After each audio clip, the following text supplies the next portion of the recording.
Good morning, church.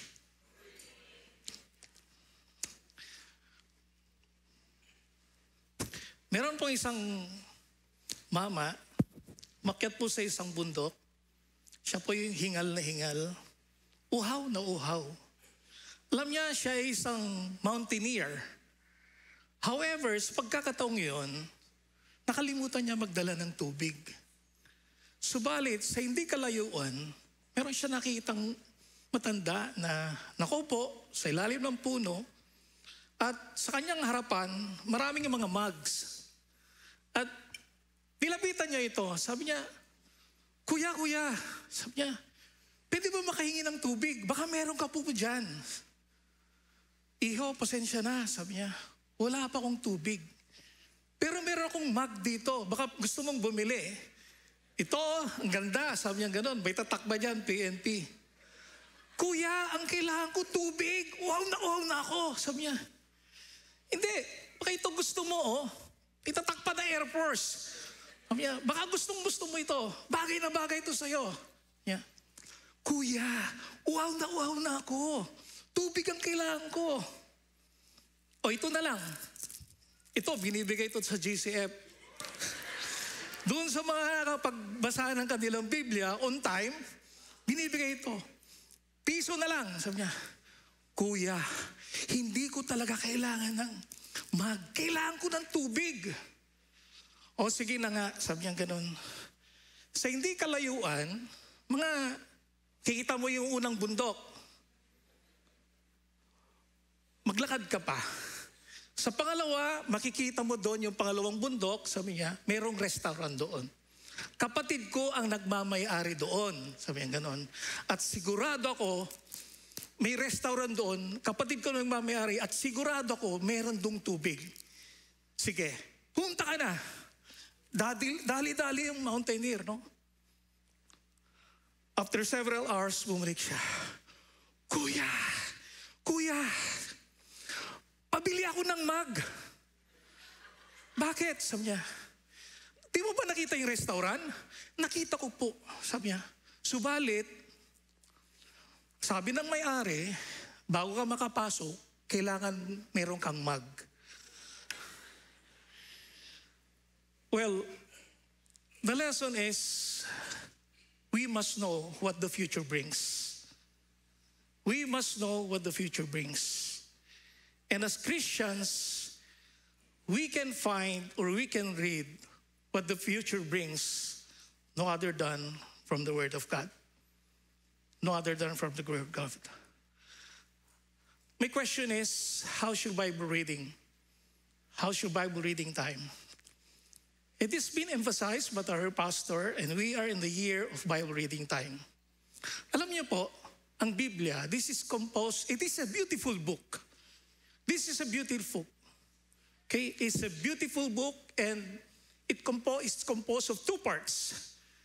Siguro alam natin, there are 66 books in the Bible, di po ba? But I'm telling you, there are only two parts dito po sa Biblia. The first part is composed of Genesis 1. We all know about Genesis 1. And in Genesis 1, it talks about the initial creation of the universe and its creation, okay? However, we also know that in chapter 3,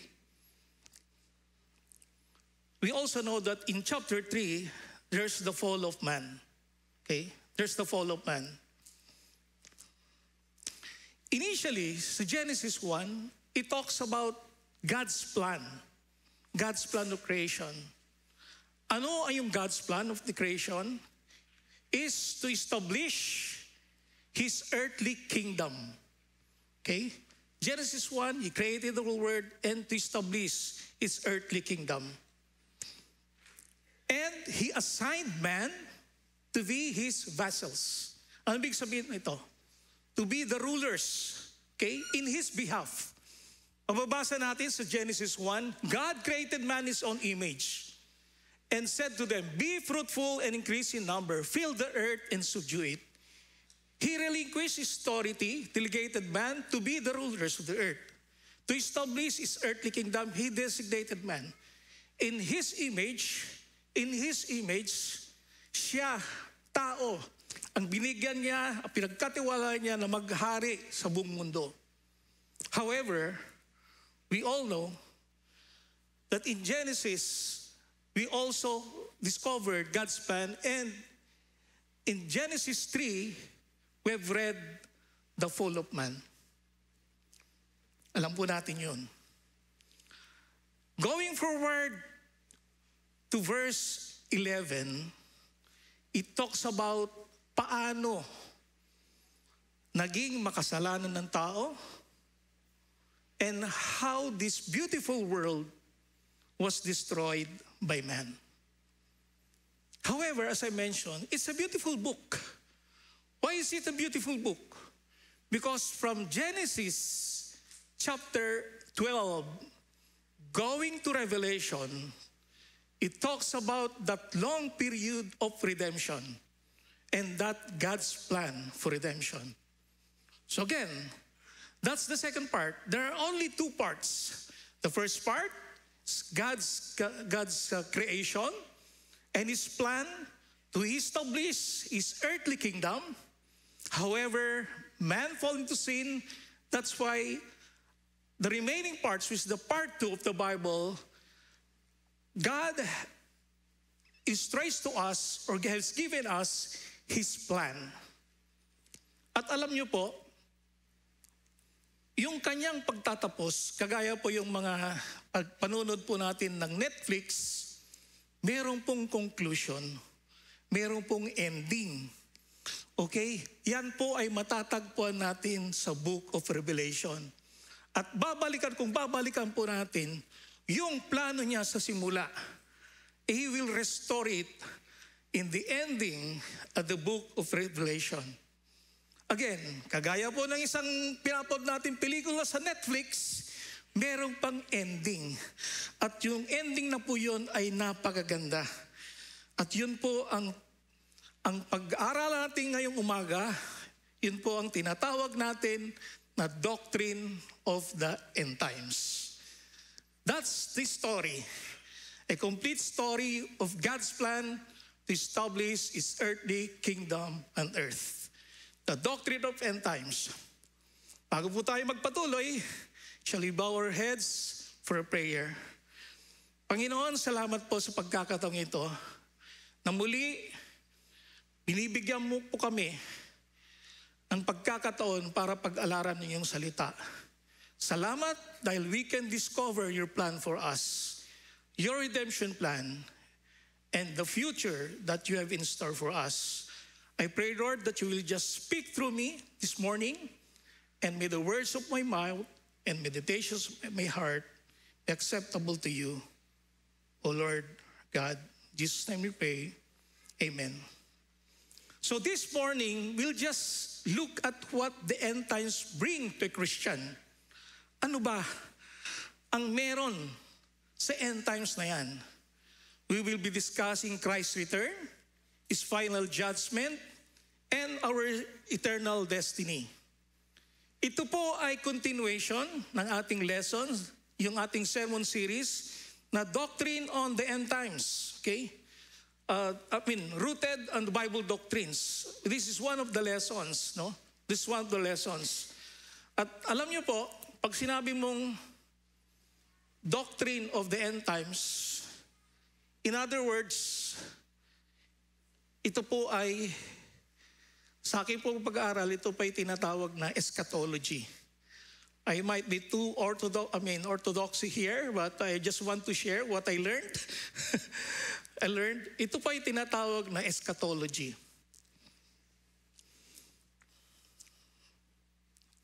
Eschatology, doon nagsimula po sa isang Greek word which says eschatos, or last and final or end, and logos, meaning study.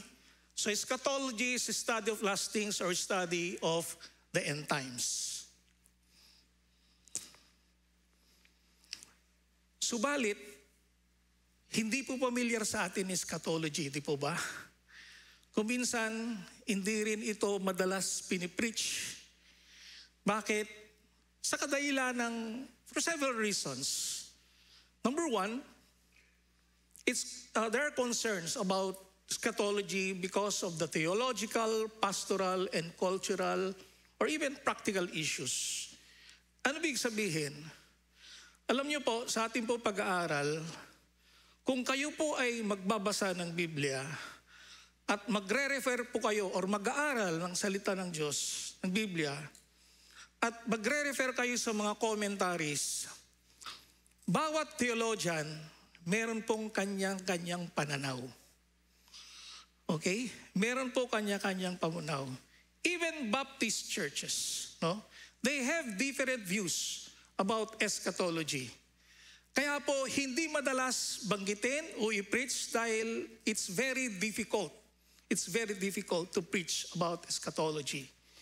Mamaya papag-aralan po natin, there are different views, no? Like amillennialism, post-millennialism, or even pre-millennialism. Mamaya po, didiscuss po natin yun. Another reason why we seldom discuss about eschatology is it discusses about or deals with apocalyptic literature. Parang hirap basahin. Most especially Book of Revelation, no? Parang hirap basahin. So, parang hirap intindihin. Hirap intindihin. Another thing is, madalas, lalo na sa mga big churches, no? They prefer discussing or preaching sermons about practical preachings. Kagaya ng all about marriage, all about finances, all about kung ano yung palatable sa mga tao, di ba? Kung minsan, kung ano yung doon ka. Yung masarap sa pakinig, yung masarap pakinig. Pero alam niyo po, ang Biblia mismo ang nagsasabi na hindi dapat tayo mamili kung ano ang ating babasahin sa Biblia. Okay? Hindi natin babasahin lang yung gusto natin or palatable sa atin. Bagkus babasahin natin ng kabuuan ng Biblia kung ano po ang nandiyan from Genesis to Revelation. Hindi lang yung Psalms, hindi lang yung Proverbs. Okay. Sabi ito sa 2 Timothy 2:15, the Bible calls us to heed the whole counsel of God, not just parts of that are easy to read and understand. We have to rightly handle the truth. Rightly handle the truth. Everything that's in it, that it's in it. Romans 15:14, the Bible was also written for our instruction and encouragement. For believers, there are a lot of instructions that we have to do, and one of which is to study, understand the Word of God.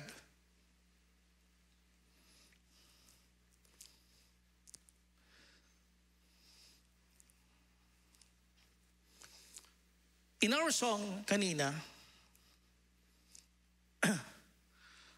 there is a hope. There is a hope.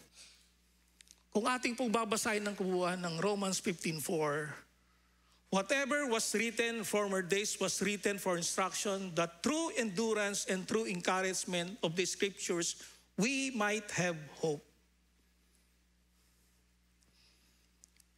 And in Titus, I think I preached this lengthily last time. We look forward with hope to that wonderful day when the glory of our great God and Savior Jesus Christ will be revealed. There's a hope for every one of us. Alam niyo po, yung Book of Revelation, sabi nga nila, mahirap ituro. Most especially, it talks about end times. Kung minsan yung end times, inahalin tulad natin sa kamatayan. Parang takot na takot tayo kung pag-usapan kung anong ibig sabihin ng kamatayan. I remember when my mother was about in her terminal age, no? He was diagnosed to have cancer. I talked to my siblings, sabi ko sa kanila, baka pwede natin pag-usapan kung ano ang gagawin natin pag namatay na si Mami. Ay, huwag natin pag-usapan yan, morbid yan. Sabi nga, pag morbid yan, hindi yan maganda. Sabi nga, ganda. But my mom is a Christian. I know that in the future, I will see her face to face. And true enough, nung namatay na siya, tinawagan ko yung mga kapatid ko, ano nang gagawin natin? Sabi sa akin, pasensya na, shock pa ako, di pa ako mapag-decide. Sabi ko, yes, death is something that we avoid to talk about. But death is something that's real. But if we know the concept of death as a Christian, we are not afraid to die. Mamaya po, sasabihin ko beyond, it's not a secret because it's revealed in the Bible what will happen when a Christian dies. Okay, sabi, so why eschatology? Bakit importante? Mga kapatid, our view of eschatology impacts the way or how we think about and live today. Okay? The view, our concept of eschatology or our concept of end times will impact kung paano tayo mamumuhay ngayon. Bilang tao, may you be a believer or unbeliever. And it's all up to you to decide later on after this preaching.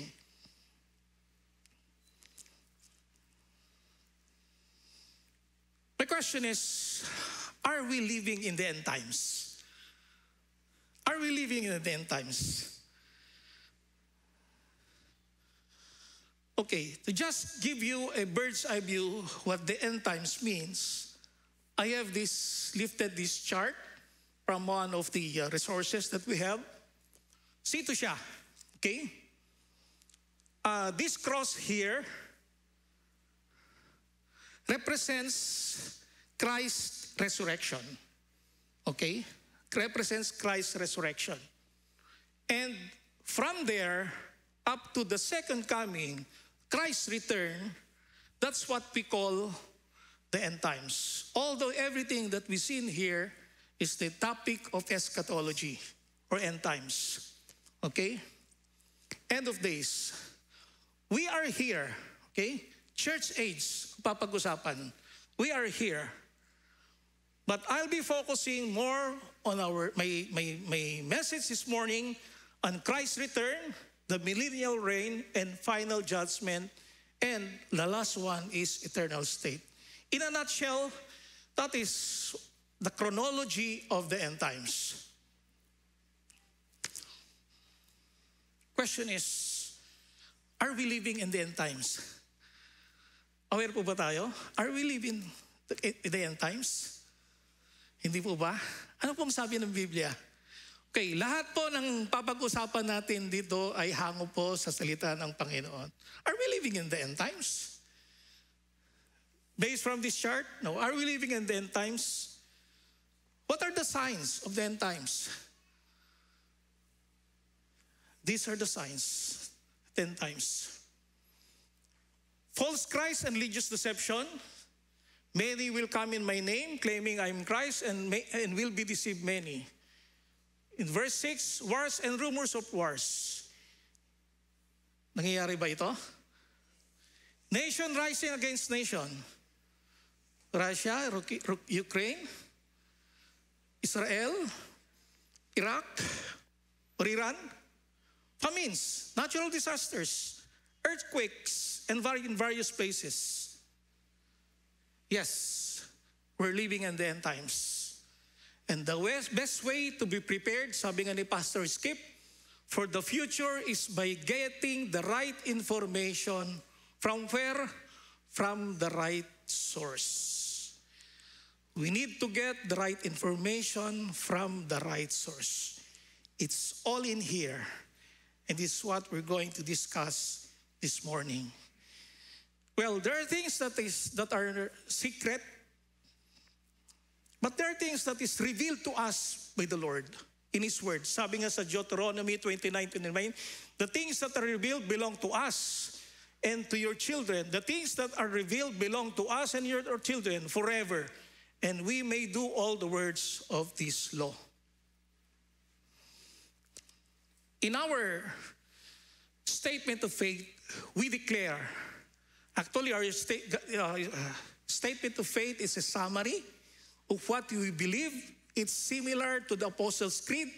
Kung na-memorize nyo po yun, kasama po dito. Now, what do we believe in as GCF Church? About the end times. We say, Jesus Christ will come again to reign on earth and to reward God's people with life with Him forever in the new heaven and new earth, and to judge unbelievers with eternal separation from God and eternal suffering. Himay-himayin po natin ito. Okay, going back to the chronology. Pagsimula tayo dito, Christ's return. It's found actually in Revelations 19. At dito po sa ating statement of faith, the first part, Jesus will come again. Okay, Jesus will come again. Totoo ba? Totoo ba na darating Panginoon?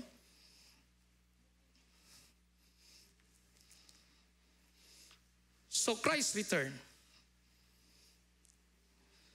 Yes, we are certain that Christ will return. Inulit ko po, sigurado po tayo, base sa salita ng Panginoon, Jesus Christ will return. Jesus Christ will come again. Kailan? Ito po, yung mga, you may want to write it down, but you can review the YouTube later on and look at these verses. In the interest of time, hindi ko na po siya kinote. But all of these verses talks about that time is not defined.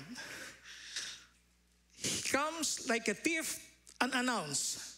Anytime from now, the Lord will come. But what is certain is He will come. What is certain is He will come. Okay, so there's the certainty of Christ's return. First verse, and I'll be fast with this. John 14:1-3, sabi doon, let not your hearts be troubled. I go and prepare a place for you. I will come again. Yun ang pangako sa atin ng Panginoon. When we ascended to heaven, His promise that He will come again. To what? And take you to myself, that where I am, I will be also. Okay? Sabi po ni Dr. Paul Litan, both the Old and New Testaments are filled with promises of the second coming of Christ. There are 1,845 references to it in the Old Testament, and a total of 17 Old Testament books give it to prominence.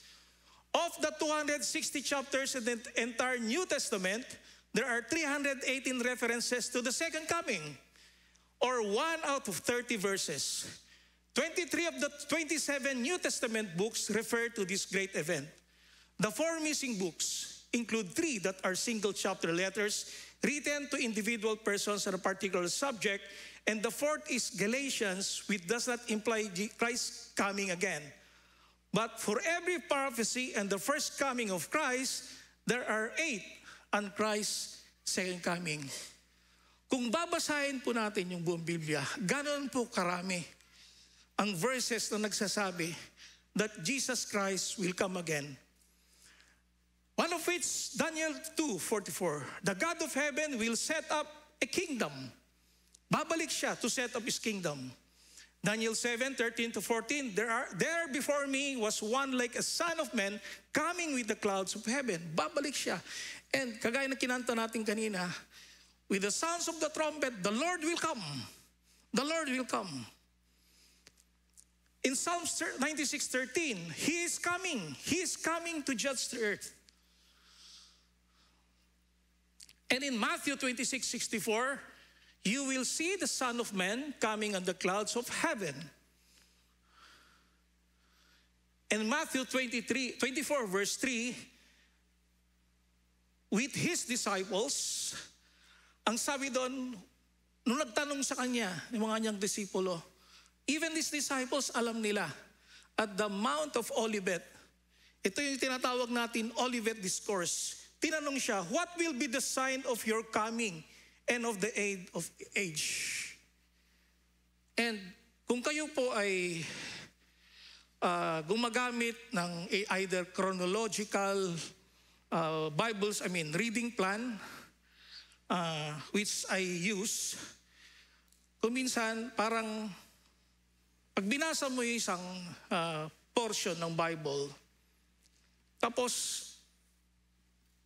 found, sabihin natin sa Kings, and then, or Isaiah, tapos pagdating mo sa Matthew, parang pareho lang sinasabi. Di ba? Na-observe niyo po yon? Yes. But just like this, it's recorded in Matthew, but also in Acts. Sabi doon ng mga angels, this Jesus who was taken up from you into heaven, referring to his ascension sa Mount Olivet, will come in the same way as you saw him go into heaven. It describes, at sinasabi nga sa kanila, kung paano siya nag-ascend, yung the way he ascended to heaven, ganon din siya, babalik din siya. No? Babalik din siya.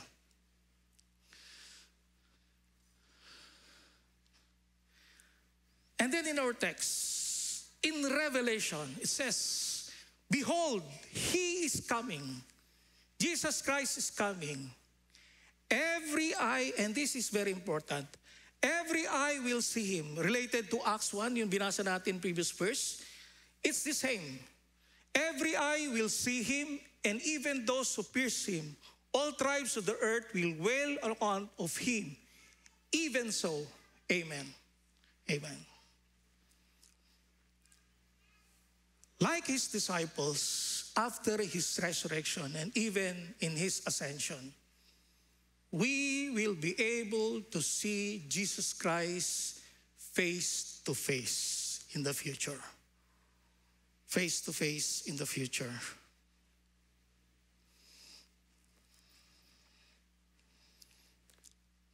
Ano po pagkakaiba ng first coming and second coming? Ano po pagkakaiba ng first coming and second coming? John MacArthur has this to say. Jesus came the first time in humiliation, but he will return in exaltation.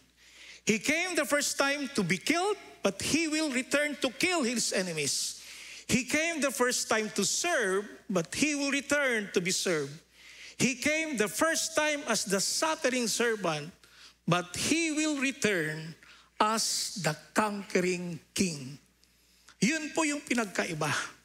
He will come to reign the whole world. He will be the king to reestablish his kingdom here on earth. And that leads me to the second topic, yung tinatawag natin millennium. He will reign for 1,000 years here on earth. He will return not a servant, but a conquering king. Mga kapatid, tinatanggap mo ba? Or naniniwala ka ba na ang Diyos mismo sa pamagitan ng kanyang anak na Panginoong Hesus ay bababa muli, babalik muli to reign His kingdom? Alam niyo po, when I was preparing this message, a few days ago, sabi ko sa aking asawa, Mami, sabi ko, I'm excited. Bakit? Sabi niya ganon. Bakit ka excited? I'm excited to preach. Why? Because I'll be preaching on your birthday.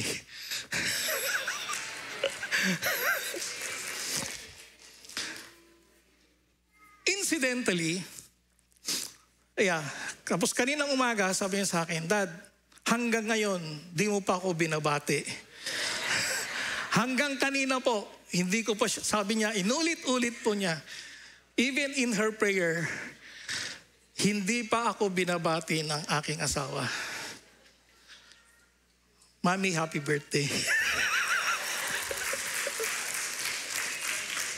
What's so exciting about having a wife? Okay, related to the millennium. On Christ's return, all people, all man who died will be resurrected. Believers and non-believers. Paano? Bodily, we will be resurrected. Hawakan niyo po yung sarili niyo. Kung ano po yung katawan niyo ngayon, yan po ang mare-resurrect. Pero meron pong pagkakaiba. Siguro ang tanong niyo, pareho po ba? It's a yes and it's a no. It's a yes dahil yung physical na katawan mo will be resurrected. Okay? At Christ's second coming. And it's a no because your body as a believer, will be a different body. What I mean different body, it will be a glorified body. It will be a glorified body. Okay? Kaya, I'm excited. Bakit?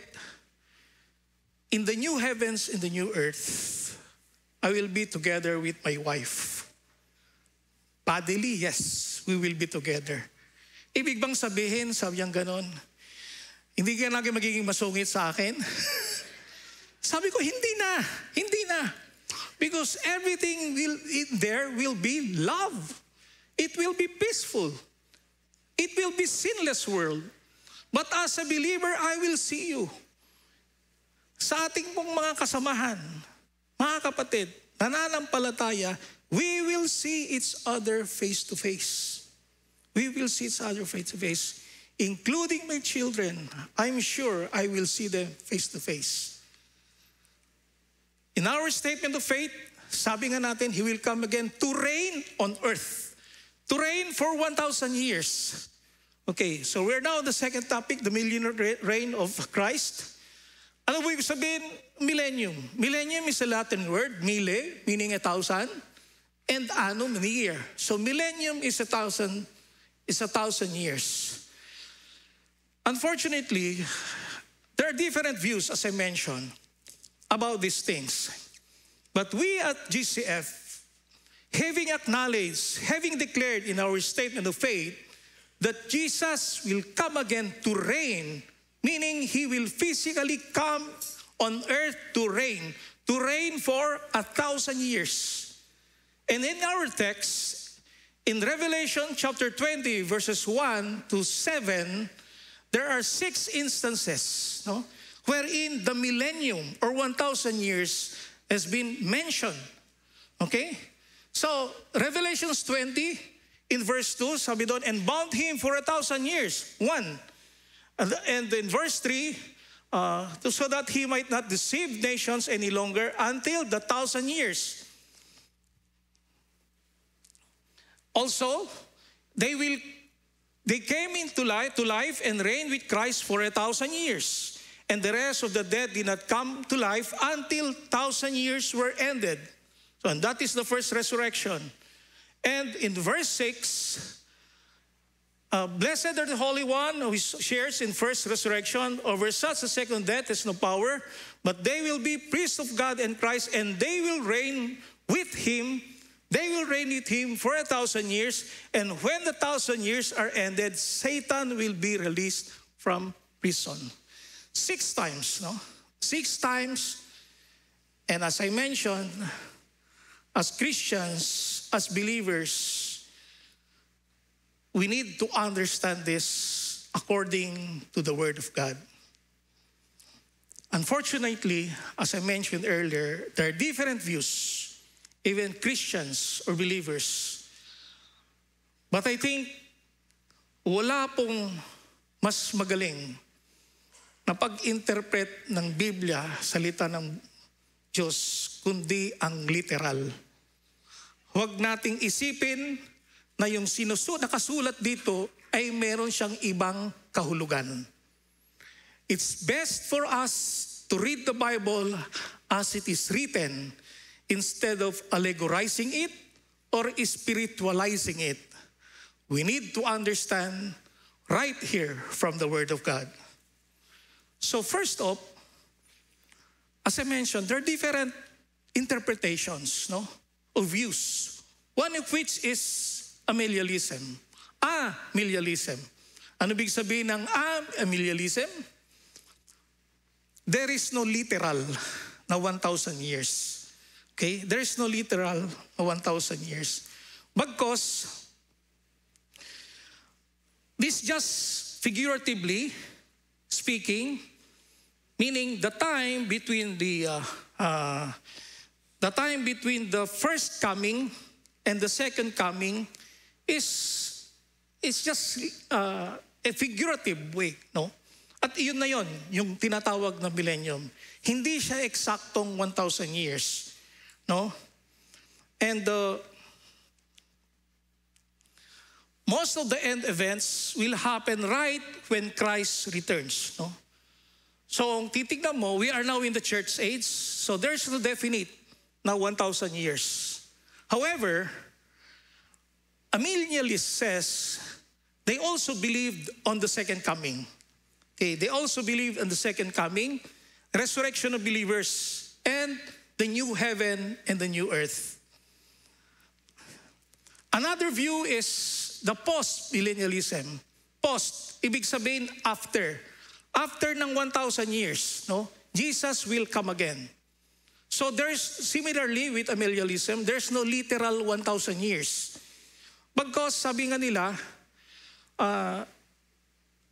the world will be getting better and better. Nandito na ang Panginoon sa atin. Jesus Christ already reigning, and the world will be getting better and better. We will be able to evangelize the world. Actually, yung pananaw na to, nagsimula even before World War I. But when World War I came, and then World War II, naging mas maganda ba yung mundo? Pagdating ng industrialization, lalong gumulo yung mundo. So unti-unting nawala yung pananaw ng post-amillennialism. No?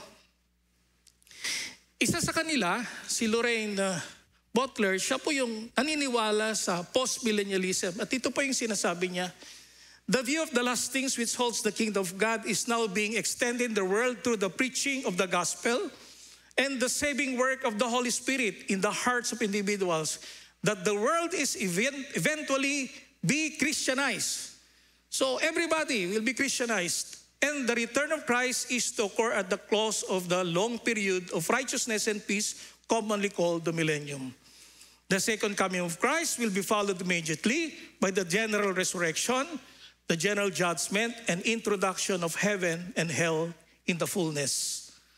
So, this was, as mentioned, this was popularized, articulated by Jonathan Edwards, and it grew in popularity. But when the world became, sabi ko nga, karoon ng World War I, World War II, tapos yung industrialization, na lalong gumulong mundo, unti-unting nawala yung pananaw ng post-millennialism. The third one, which I do believe is the correct one, is what we call pre-millennialism. Ano ibig sabihin? Christ will come and reign on earth as we do believe as GCF Church. Christ will come and reign on earth for 1,000 years.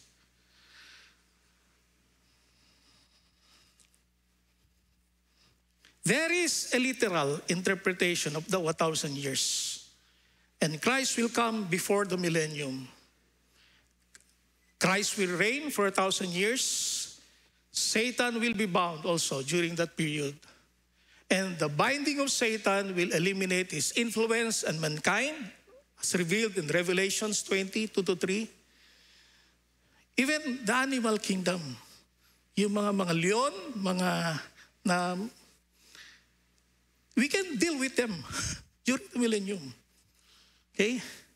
And life expectancy will increase, and there will be end of wars.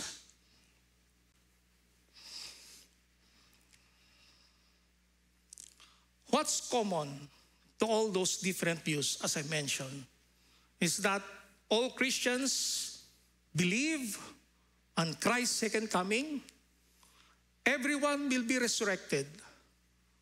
Okay, everyone will be resurrected, including unbelievers. Okay? But believers will spend eternity worshiping and serving God, the new heaven and new earth. What will happen at the end of the millennium? There will be judgment. And this leads me to my second topic. A third topic, the final judgment. What we call the great white throne of judgment. Doon po, mababasa natin sa ating to judge unbelievers. Unbelievers. How about believers? Believers will be rewarded. Okay? Believers will be rewarded. But unbelievers will be judged. Okay? And separated. Saan sila pumunta? Suffer in hell. Okay.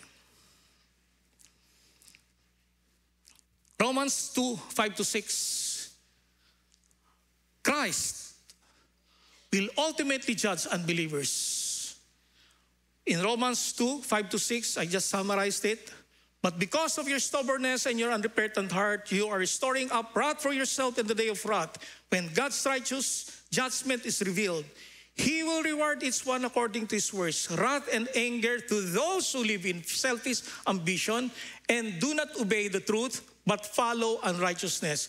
There will be affliction and distress on everyone who does evil, on the Jew first and also the Greek, on the day when God will judge the secrets of human hearts according to my gospel through Christ Jesus. In Matthew 16:27 says, for the Son of Man will judge people according to their deeds. Akala ko ba God is love? Bakit may judgment? This simply says or reminds us that God is just. He has given us all the time, all the privileges to get back to Him.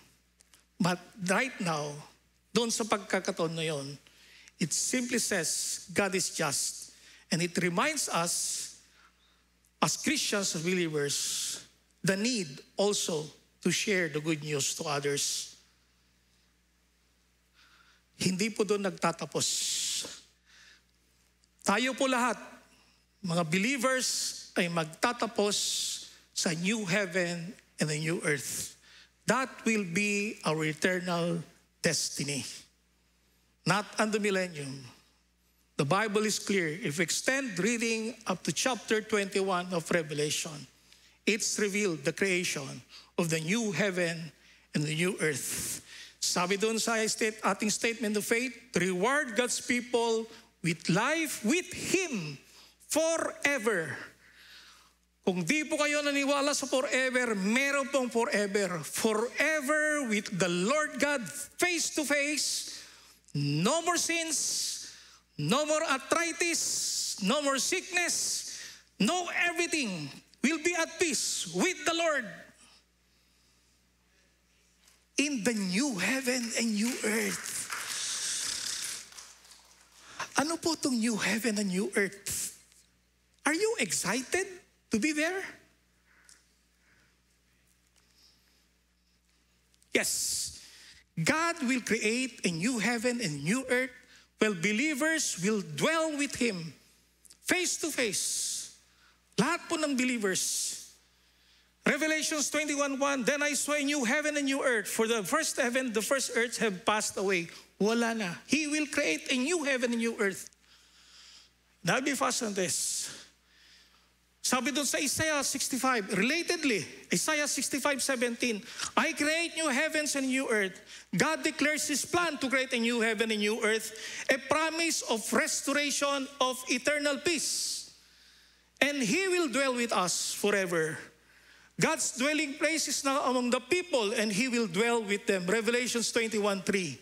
Revelations 21:2-4. Behold, the dwelling place of God is with man. He will dwell with them, and they will be His people. And God Himself will be with them as their God.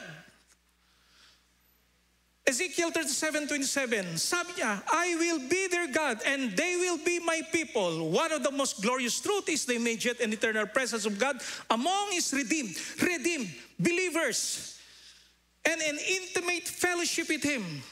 Fellowship with none less than the Lord Jesus Christ. Physically, kasama po natin siya.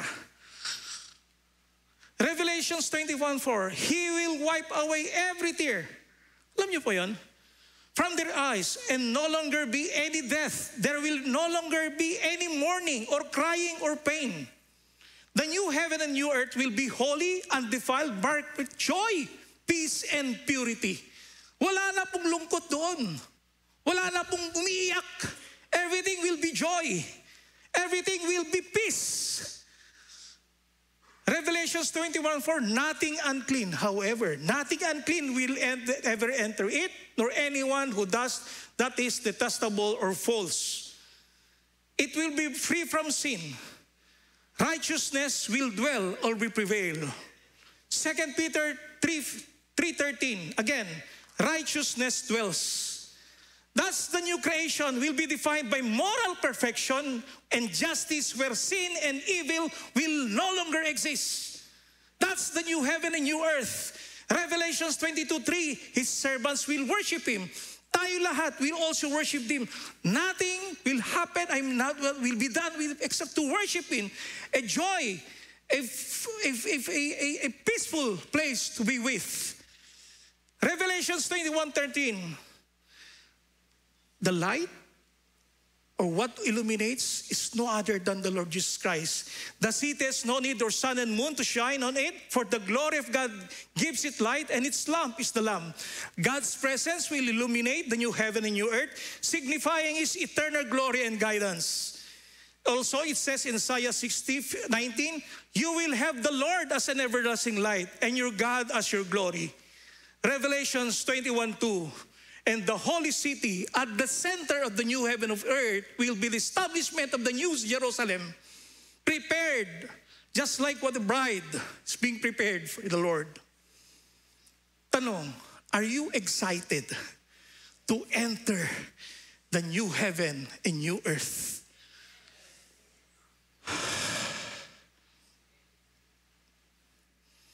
This is what the new Jerusalem look like.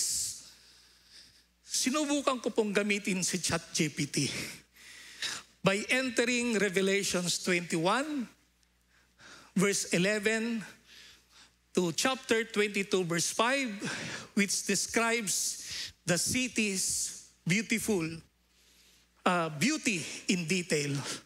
Ang tagal po bago lumabas yung picture na yan. Ang tagal. Dati kung gumagamit ako ng ChatGPT, isang click, lalabas ka agad. But this time, hirap na hirap si ChatGPT para ilabas. Bakit? Ano bang itsura?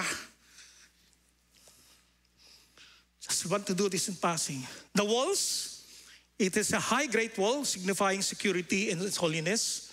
There will be 12 gates. The names of the 12 tribes of Israel written on the gates, symbolizing God's covenant people. 3 gates on its side. 12 foundations with the names of 12 apostles of the Lamb, signifying the church foundation. Dimensions. The city is perfect cube, okay? 12,000 stadia, length, width, and height. Yung isang stadia, it's equivalent to 2,200 kilometers, symbolizing perfection, cube, no? And God's holy presence. The wall is 144 cubic thick, or about 65 meters. Again, symbolizes completeness. Dimensions and materials. How big, sabi doon si Harold Wilmington, how big is the city? If our earth is approximately 120 million square miles of water surface and 60 million square miles of land surface, if one multiplies 1,400 by 1,400 and by 1,400, or the dimensions of the New Jerusalem, he arrives at total cubic miles of the city, a staggering figure of 2.744 billion. And this is 14 times the combined surface of the entire earth, including both land and area. How about the walls? shimmering like crystals, city of pure gold, the foundation adorned with precious stones, 12 gates made of single pearls. Mas magara kaysa yung pinakamagandang palasyo sa buong mundo. As I mentioned, the New Jerusalem will be at the center of the new heaven and earth. My dear brothers and sisters, as I mentioned, God is a beautiful plan for all of us. He created the world in Genesis 1, designed this perfect plan. Though man has sinned and fallen, but the redemption plan is there. God hasn't given up his plan. He will come again, reign, and be the glorious King on earth. Not only that, he has promised that all of us, believers, including doon sa mga nireceive natin kanina, you are assured that you will reside on the new heaven and the new earth, face to face with Christ. God's plan is complete. The redemption plan is complete. But my question is, have you received that God's plan in your life?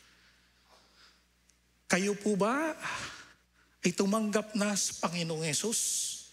Kasi only those who believe in the Lord Jesus Christ will be resurrected, and enter the millennial kingdom and the new heaven and the new earth. Mga kapatid, kung di po natin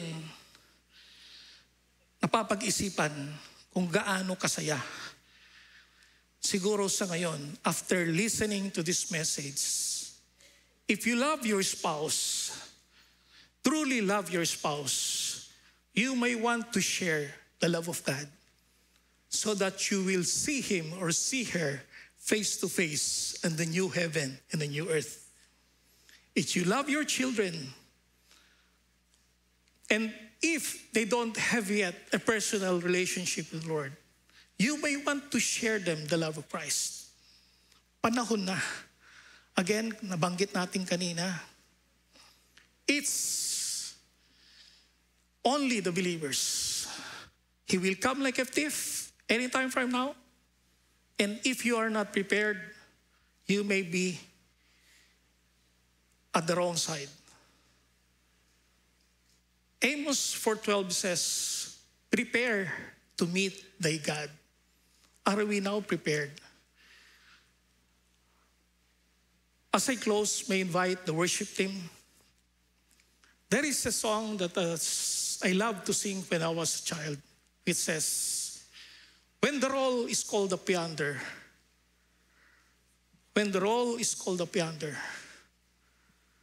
I'll be there. When the trumpet of the Lord shall sound, and time shall be no more. Handa na po tayo. Dapat handa tayo. Ang importante, ang pangalan natin. When the roll is called up yonder, alam natin sa sarili natin, I'll be there. Kapatid, kaibigan, sa oras na to, kung hindi ka pa nakakasigurado ang iyong kinabukasan, malinaw po ang salita ng Panginoon. Mangyaring baka gusto mong tanggapin si Jesucristo ngayon bilang iyong tagapagligtas. Judgment is clear for those unbelievers. They will be put in the lake of fire. But for believers, you will spend a joyful, peaceful time with the Lord. So I encourage you, if you want to accept the Lord Jesus Christ right now and be at peace with him and have that time with the Lord, be assured that you will be time with the Lord together with your loved ones who have accepted the Lord Jesus Christ and Savior Lord. Maybe this is a time for you to say yes to Jesus. Repent from your sins and accept him, and believe on him, and that would give you the assurance of salvation, assurance to meet Jesus Christ face to face, and assurance to be in the new heaven, the new earth.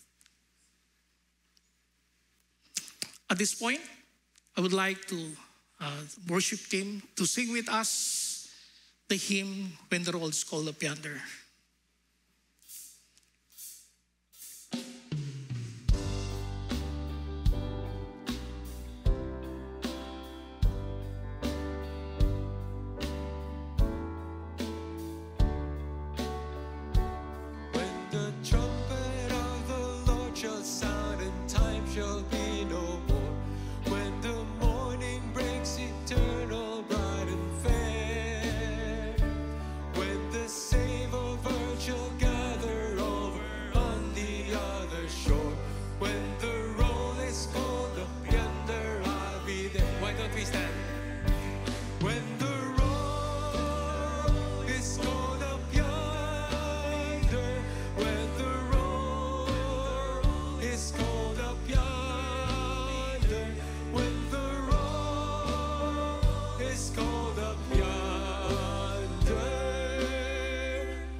My dear brothers and sisters, make sure when the roll is called up yonder, you will be there. And we'll see you each other face to face with the Lord Jesus Christ in the new heaven and earth. May God bless us all. Let's all be seated. Let's all be seated.